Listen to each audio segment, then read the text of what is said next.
I wonder how many of this year's live action shorts are gonna become feature films in the next few years.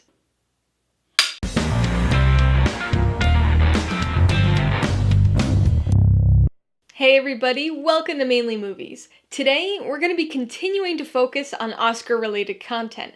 Best Picture always gets all the attention and glory, but we're going to be talking about the lesser-known and underappreciated categories, the short films. I drove all around Maine to see all of this year's Oscar-nominated shorts in order to tell you about them.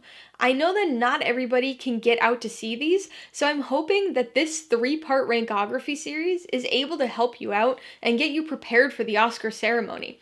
If you're new here, please consider subscribing for a variety of movie-related content like reviews, rank lists, and trailer reactions.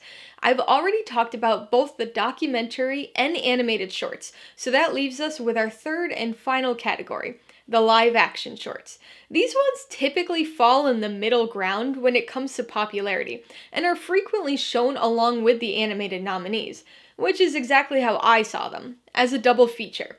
The 5 nominees are Brotherhood, Nefta Football Club, The Neighbors' Window, Saria, and A Sister.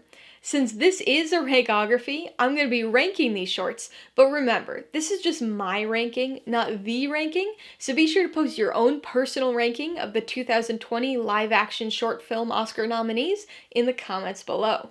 Coming in at number 5, Brotherhood. This is a joint Tunisian and Canadian submission and was directed by Mariam Jabour. It focuses on a poor Tunisian farming family whose existence gets disrupted by the sudden return of their oldest son, along with his new wife. The film is shot in a very odd aspect ratio that's close to 16:9, but seemed a little off from that to me. Well, it seems like every short category had one film that I really didn't like all that much, and this was the one for live action. This was a really slow-paced film whose story could have been impactful if it wasn't for a twisty reveal that just didn't make any sense. The actual events make sense, but the character interactions that lead to those events are just poorly written. And between the aspect ratio and the harsh lighting, this film simply doesn't look very good either.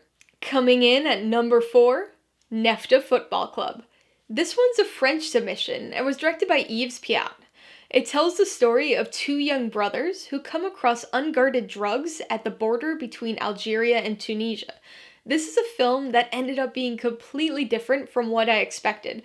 Between that plot summary and the constant unknown tension, this seems like it'd be a really serious drama, but it's not at all. It's actually a surprisingly light-hearted story, and very much a comedy. There's a lot of entertaining dialogue, some absurd and funny imagery, and an unexpected story with a great payoff.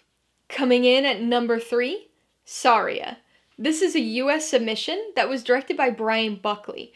It seems like every year we get a live-action short that recreates a true tragic event, and Saria is the nominee this year. This film tells the story of a brutal Guatemalan orphanage and the events that led to a tragic fire there that killed 41 young girls. This is the most tough-to-watch downbeat film of the bunch this year. It brings to light a horrific event and equally horrific conditions, but it's definitely not a movie that's enjoyable. It's tense and stressful, but just makes you uncomfortable and angry. The story's solid, as is the acting, which is really impressive considering that all the kids in the film are actual orphans at another orphanage. Also, can't forget to give a shout out to Octavio the insect handler. Coming in at number 2, A Sister. This is a submission from Belgium and was directed by Delphine Gerard.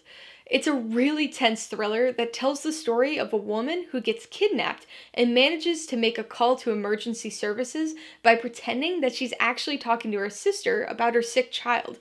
This film offers us the perspectives from both ends of the line and provides a gripping story that's made all the more tense by the limited communication that the 2 women can engage in while maintaining the sister ruse. I went back and forth between putting this down as my number 1 or number 2, and finally settled on 2, but it's so close. This was a perfect, tight little thriller. It's so tense, and you're constantly afraid that the kidnapper's gonna figure out what's happening. It's great, because you really feel for both women. Obviously, you're concerned for the victim's safety, but you also feel the anxiety and passion of the woman on the phone with her as she desperately tries to piece together enough information to find and save the woman before it's too late. Really solid and a perfect story for the short film format. So that means my number one Oscar live action short of 2020 is The Neighbors' Window. It's another US submission and was directed by Marshall Curry. It tells the story of a couple with 3 young kids whose monotonous life gets disrupted when a young couple moves into the apartment across the street and fails to put up any curtains. This short hit all the right notes for me. It has this slice of life quality to it that makes it feel very real and relatable, and it's actually very funny to see this couple incessantly watching their new neighbors.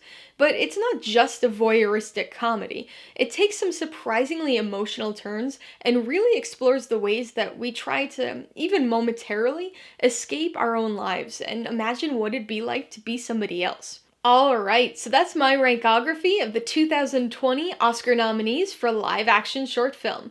Have you had a chance to see these live action shorts? If so, what does your ranking look like? I'd love to see some reasoning for your order, so be sure to post it in the comments below.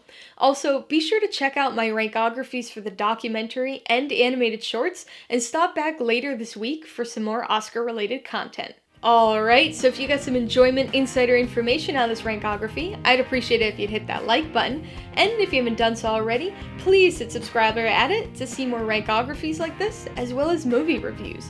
Till next time, this has been Alyssa with Mainly Movies, the way life should be.